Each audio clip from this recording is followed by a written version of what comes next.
welcome everyone. My name is Siddarth Dalamal, and for those of you who don't know, I'm the Head of Investor Relations for Eureeca.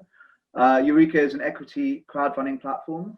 That means we allow investors to invest from as little as $500 in exchange for equity in our client companies. One of the differentiators with Eureeca is that we operate across several markets. We're actually the most international crowdfunding platform in the world. And we operate across the UK, the Middle East, Malaysia, and parts of Europe, including the Netherlands.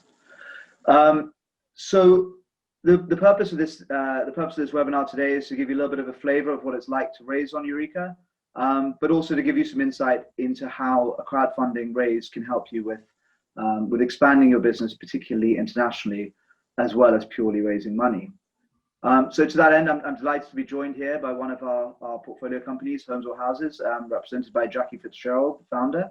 Jackie, welcome. Hi, good afternoon. Good afternoon. So Homes or Houses had a very successful raise on Eureeca. They raised with us in 2015, raising $611,000 from 48 different investors. Homes or Houses is a property management company based in the UK, and they're a particularly good fit for this webinar because Homes or Houses focus exclusively on international investors that are looking to that own property in the UK and need somebody to manage it. So, Jackie, maybe you could tell us a bit, and we sort of kick off by you telling us a bit more about Homes or Houses and what you've got planned. Yeah, absolutely. I formed Homes or Houses in 2012, and that was at the end of a 13-year period working and living in the Middle East. So I lived in Bahrain, Abu Dhabi, Dubai, I travelled the Gulf, travelled the world, and during that time had been endeavouring to build a property portfolio for myself in UK property. I found the whole process of trying to purchase from a distance extremely challenging and was quite surprised to find how in-depth the bias towards the seller is in the UK, and that there is very little advocacy for anyone who's looking to buy in the UK from a distance, or even from the UK. You know, so the estate agents are representing the sellers, the developers are representing their own stock. And although I have long experience, 30 years experience in investment and also as a mortgage broker, I still found the challenge of getting through the anti-money laundering procedures, finding the right contractors, finding the right letting agent, etc., to operate a fully functional portfolio. It also highlighted to me that there was a significant gap in the market, and that the service from the UK, if I was based in the UK, I could establish a service for expatriates and foreign nationals who were looking to invest in the UK and needed someone to represent them during the search for and design of the investment strategy for property, represent them in any refurbishment works, any property management, the letting of the property, the maintenance of the property, dealing with the HMRC, doing everything literally in one place, and then ultimately helping them sell that property when the cycle was through. So I don't think we realized at the time what we were actually tapping into, because you can forecast and write a business plan and have a very good idea and a lot of market research, but there are no guidebooks for what happens when you actually overshoot your forecast, or when the volume that you estimated is 3 times the level market. That was very underserviced, and found that we got momentum extremely quickly.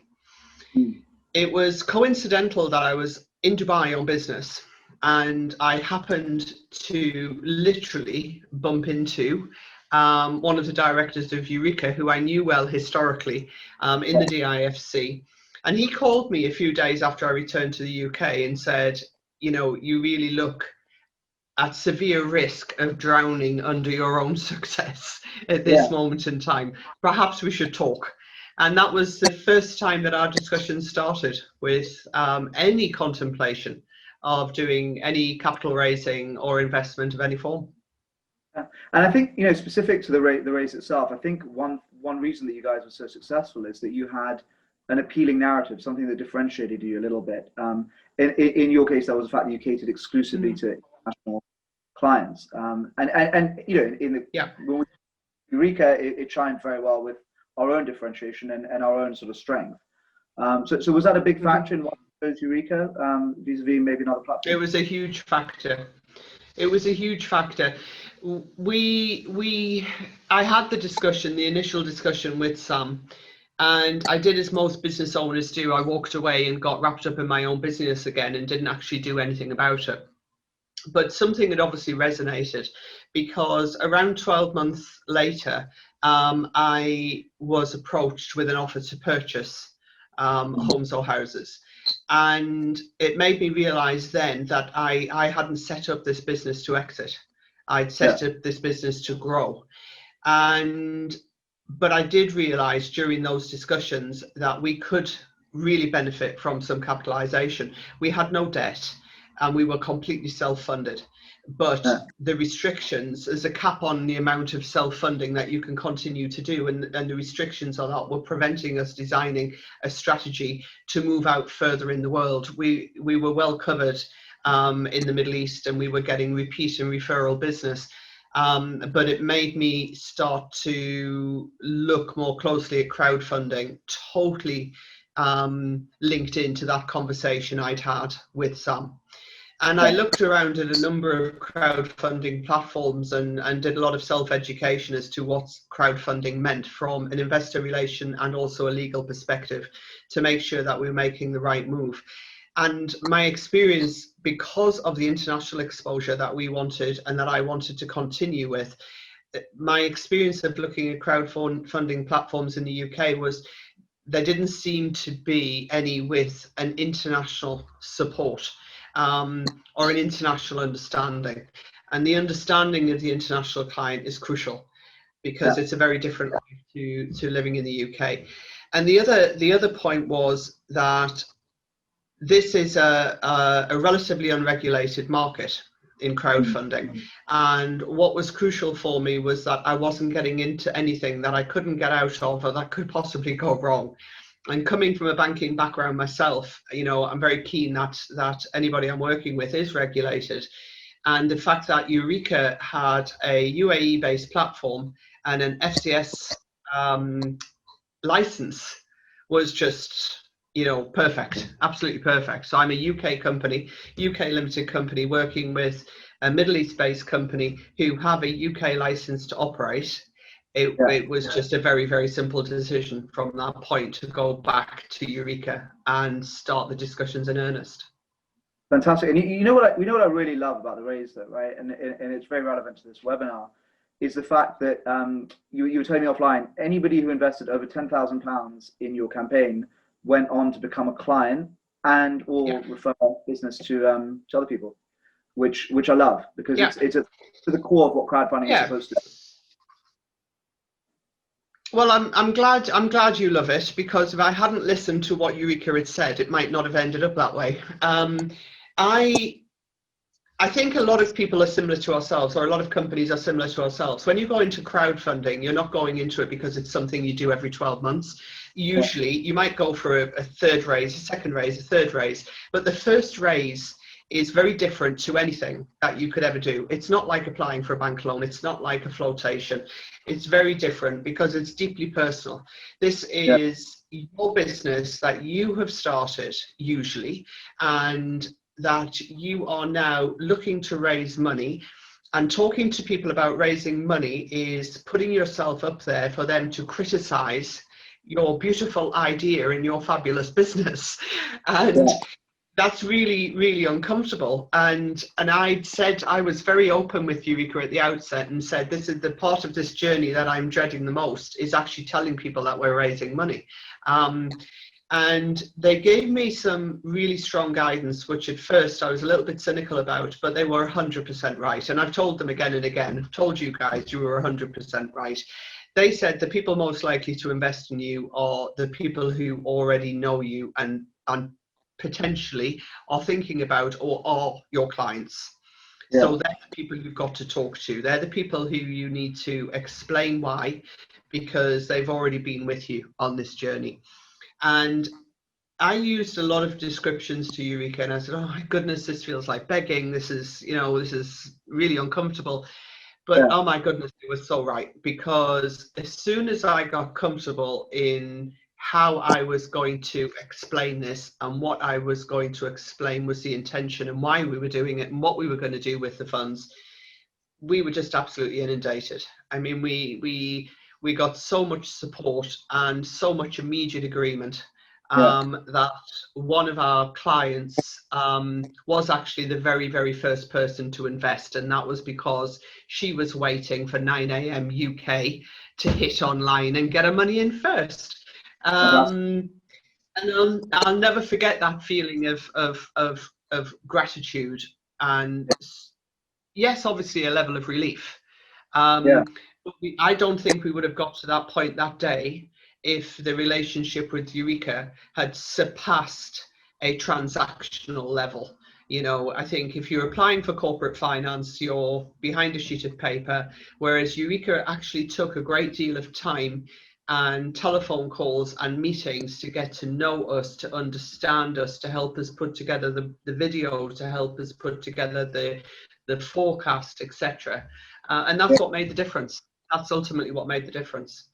That's really interesting to hear, and obviously, thank you very much for the kind words. Mm-hmm. But you're right. I like the way you put that. Right, it is a deep, like, fundraising is a deeply personal experience for founders, because you are putting your ego, your identity, your baby on the line, right? And you're Yeah, waiting to. ego. Yeah, ego. Straight out there. Great, like you said, Yeah, that's absolutely. powerful, right? It's so like I get it sort Yeah. of by proxy when I work with founders, but I can see how much it means, and it's great. It's so nice to work with great founders like you. And to that end, like, what do you have any advice for other founders that may be considering, maybe considering raising through crowdfunding or Eureeca, or maybe just considering raising in general? Yeah, any points of advice? I would say that I think if you're looking, I always thought of raising capital to be, you raised capital when you needed to raise money to develop the business in a very methodical way. And the problem that we had was we were very successful, we were very busy, and the only thing that would get in our way was cash flow and not shortage of cash.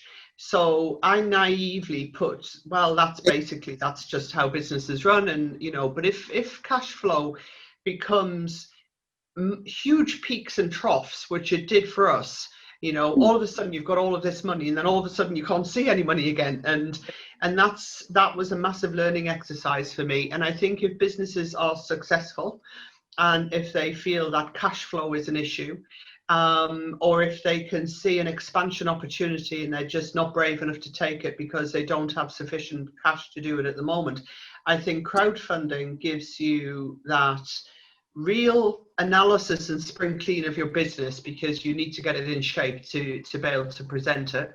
I think it gives you a number of shareholders, so you're not giving up that control that as a founder you want to maintain. You want to make the decisions, you want to be, ultimately your business best.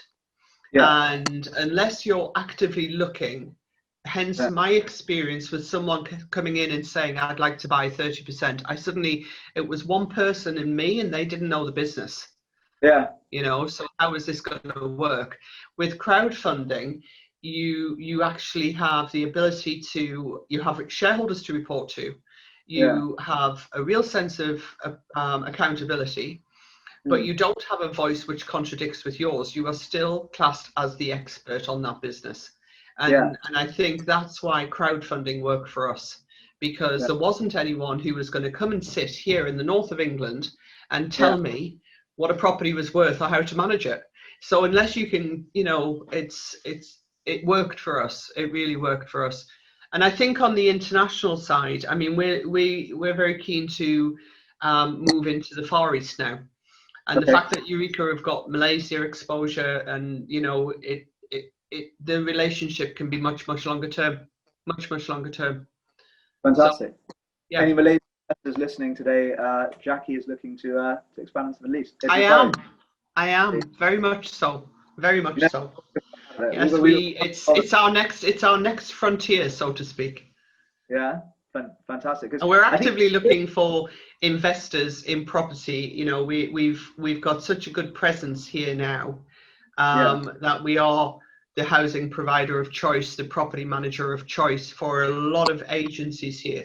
So we've got a lot of opportunities for international investors to build portfolios. And you know, we've recently restructured the business where we're looking at clients building portfolios and are helping and managing and sourcing and if anything, you know, we're creating a few restructuring situations because clients are needing to go from self-ownership to limited companies because, you know, one client has grown from one house to 38 properties and £10,000, £15,000 a month income. And, you know, so we've got lots of opportunities still available though for new investors. But if there's anybody in Malaysia, then yeah, definitely. But it is. I'm not choosy where, just Malaysia. No, but you know what? Like it is true though, because I think, you know, one thing you were telling me off, I hope you don't mind me saying this, right? Is you were saying I think within starting up, it took you how long did it take before you started even set up a Facebook page and started going that way? Because you didn't need to. You had your embarrassing. It's a bit embarrassing. I feel like a dinosaur, okay? Because we set up our Facebook page 3 months ago, just after our 8th birthday. Yeah. I actually, we had so much repeat business and so much referral business that we didn't advertise. We haven't advertised. I still classify Facebook as advertising, but it's not really advertising. And we had a website that was very educational. It wasn't going to grab you in with fantastic headline offers. We tend to give a lot of educational tax. I'm doing a webinar on the 6th of October, which is purely property tax advice. With a tax advisor from here in the UK. So we give a very holistic service. So we're not big on advertising, but we are very big on good advice, honest advice, and we will turn a client away if it's not the most appropriate, you know. So we're very keen on that. But yeah, we started a Facebook page 3 months ago, and but you just. It's just information. There's no advice. It's just all information. So it's tax advice. It's changes to stamp duty. It's changes to government grants. It's all of that kind of thing. So we're very much advisors rather than property. We're not property salespeople at all. You know, we don't have any property to sell. So we source properties on behalf of clients from the whole of the market. Yeah. But I think it's, I mean, the point there really is that you guys build trust extremely well, right? As you said, you guys provide that information and you build that trust and your business is built around that, right? Like a real estate is often a large percentage of someone's net wealth, specifically if they're building. Very much so. The business is very discreet. You know, when people do get referred to us to say, oh, we didn't even know you existed, well, that's fine by us. You know, because we are discreet. We have some very wealthy and quite well-known people as clients, and therefore it's important for us to be discreet. But I think the point where we did the crowdfunding, it really gave us the ability to go to another level with regards to systems, processes, software, office, number of staff on the team, services that we offered, etc., and still at the same time maintain that identity that I'd wanted us to have, the identity we had from the beginning. All of our services are based and offering are based around what I would have liked when I was an expat. When I was an expatriate living in the Middle East, I would have been a customer of Homes or Houses. And that's the way I think. We treat every single client as though they were previously me. So we like to pride ourselves on the fact that we know the answer before you've asked the question, and we'll tell you the answer because we know what's going to come up. We know what will happen. So we try and protect you from that. Yeah, and that really comes to that specialization that you've got, right? You really differentiated yourself from other property players on the market because you do focus on that international element, and you've got that inside knowledge that that maybe the sort of broader players don't. Well, the initial business was only services to be offered to expatriates and foreign nationals. And I would say there have been times in the business where I've questioned whether that's sustainable. And I don't mean sustainable because there wasn't enough business, but sustainable because we were being given so many other opportunities from UK companies that were coming and saying, oh, well, why don't you do this too and do this too? And then people would look at me like I was crazy when I'd say no, because that involves UK landlords and it involves XYZ, and we don't do that. What we do is this. And I am so pleased. I mean, we still to this day do not have one UK landlord at all. We have clients who were expatriates who repatriated due to retirement, and we will continue to manage their properties. We do not just drop them because they happen to have come back and lived here. But everybody who is a client has at one point lived overseas. Yeah. And that's when they became our clients.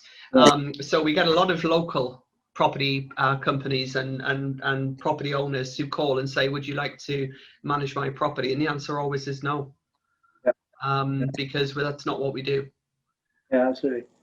So look, Jackie, I think I just wanted to mention so that everybody's aware. There's a Q&A box here. If you do have any questions for Jackie, either about her crowdfunding raise or homes and houses in general, or how she sort of expanded her business, please do put something into the Q&A box and I'll read it out.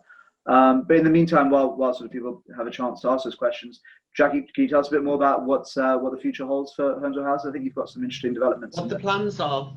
Yeah. Well, we decided, or probably I decided, that I didn't want the business. You know, when you come from an absolute startup, everybody thinks that miraculously this strategy appears. And I am sure that all of the famous names who are very famous for startups and a number of failures before they found the success, I think everybody thinks that you come in with a strategy and you just completely stick to that strategy. Well, it's just not true as a new business startup, because what you want to do, your initial strategy is to survive. Yeah. To survive 12 months and prove your idea. Yeah. And if you can survive and prove your idea simultaneously, then you can start developing a strategy. We went very much through, let's prove the concept and let's survive. Then we went through, let's build now on volume. Yeah. And then it was building on that volume, which came to us quite simply, that I actually realized I don't want to just continue to increase in volume, because I don't want to just be the biggest property manager in the UK. You know, we need to maintain this uniqueness, but also add something else to it, which will hold my interest as historically investment. So we made the decision in January, pre-COVID, just pre-COVID, that we were going to now focus on portfolio management for clients. And we made a pretty important decision to no longer take clients who were purchased one property and no more.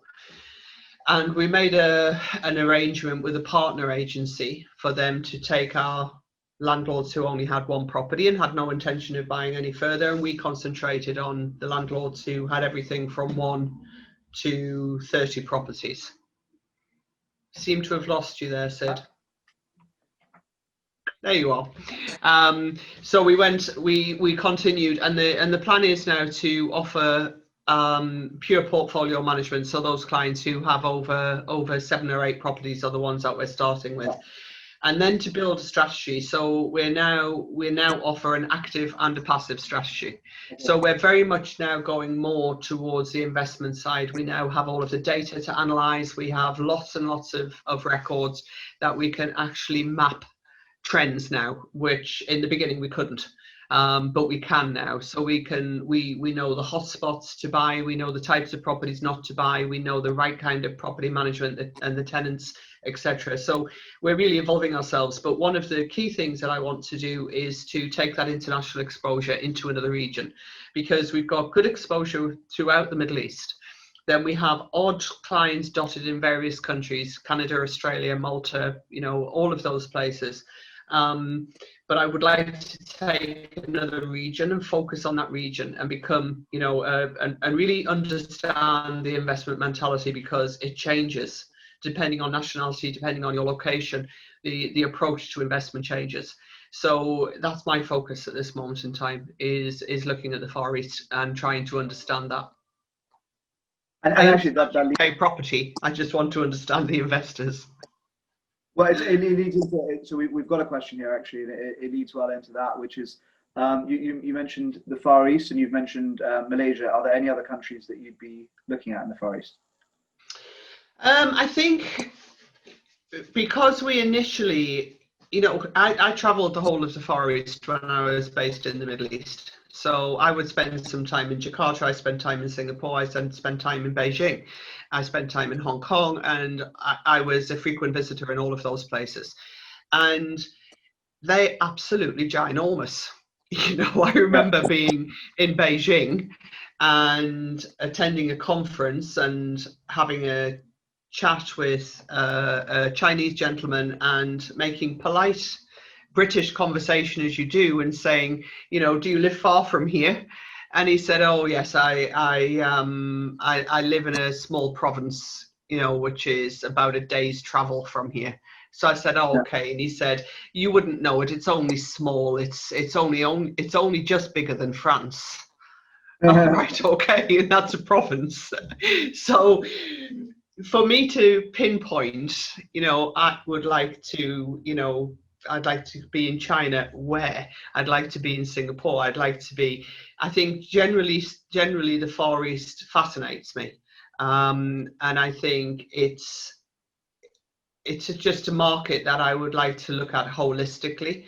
And because our services are here, and because the asset is here, and because global technology with Zoom and WhatsApp and phone calls, we don't need to have a location there, but we're just very, very interested in investigating the Far East market with regards to a client base. Got it. And we've got someone else who's asking a question. If you could put it into the Q&A box, then I'll read it out, and then we can do it. We can take it from there. And then, okay, one more that's come through. So in regards to the raise, how long did the raise take on Eureeca? I might have to bow to you, but I think it was about 28 days, was it? How long was it, Sid? Was it 28 days? We've got 30 here. 30 days. Yeah, 30 days. It's 30 days. That's it. Is that quick? I know I feel it's quick, because we were told in the beginning we had 90 days to raise it, and then they were actually advising us to close it. And I was saying close it. I think we got to 450 and I was saying close it, but then they said, well, just hang on for one more step, and we hung on, I think, for another 2 days, and it reached 611. We decided to close it then. I mean, it definitely is on the quick side. We see most businesses wanting to take full advantage of that 90-day period, but it has to be, right, in addition to like a private sort of lead building exercise that we try and do for most companies before they end up going live. But look, you got more than the money you needed, so it was. Yeah, we did. We did. Okay, so here we got another one here. So, what tips would you share to have a successful fundraising round, and how was Eureeca part of it? I didn't quite catch the second part. So, what tips would you share to have a successful fundraising round? Yeah. How was Eureeca a part of it? Okay. So I guess. All right. I would say find a really good partner. That would be my first tip. And remember, these tips are with hindsight. I didn't know this before we did crowdfunding. My first tip would be trust your instinct as a business founder as to the right partner for you. And I think Eureeca were most definitely the right partner for us. I think the tips are listen to them, because they do know best. No matter how much we think we know as business founders, I am not a crowdfunding expert, and I don't know the best way to do things. And I made the conscious decision, as I do in most situations when I don't know the answer, to listen to the person that I believe does. And I think the best piece of advice that I got was to approach clients. And as I said earlier, it was very much, a battle of the wills, and I wasn't keen on that. And I wanted investors to come from Eureeca's database, and I just wanted it to work like that. But they were right.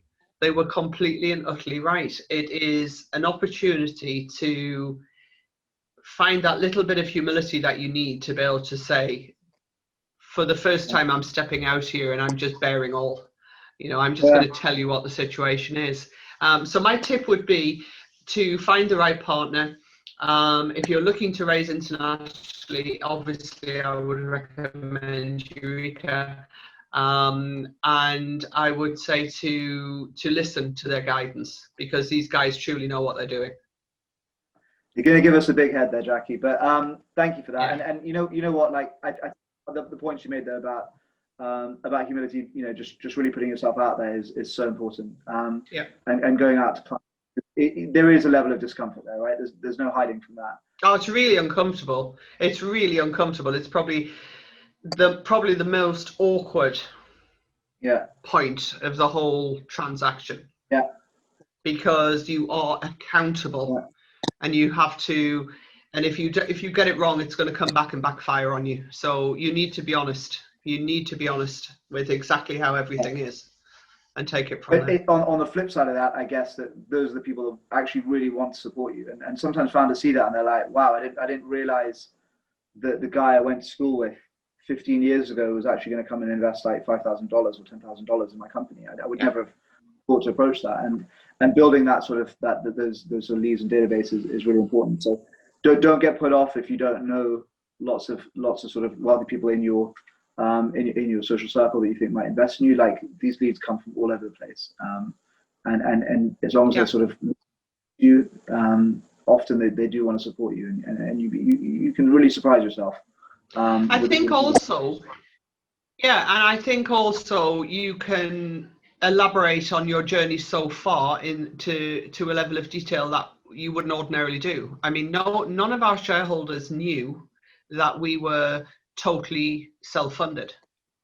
They didn't know that we had literally put our life, our soul, and our bank accounts into this business, and that we'd made a lot of mistakes along the way, and we'd rectified them very discreetly, and we'd learned a lot. But when you're coming to the point where you say, okay, cards on the table, you have to be honest. You have to say, this has been the journey so far. This is what I found tough. This is what I found relatively easy to make successful. And this is who we are and what we are. And would you like to be part of the next stage of the journey? Fantastic. And it's just great advice. And I hope it's helpful to anybody that's kind of listening in. So I think we've kind of come to the end of the questions, but I do want to say thank you so much for joining us, Jackie. It's been a real pleasure. And for you're very welcome. Yeah, very welcome. And for those of you that are listening in and considering a raise, if you'd like to have a conversation, please reach out to us. You can find us on our Facebook page, contact us through the website, or if you want to get hold of me, if you reach out to investors@eureeca.com, I'd also be happy to answer any questions that you have. So look forward to being in touch with you all soon. And Jackie, thank you so much. Thank you very much. Take care.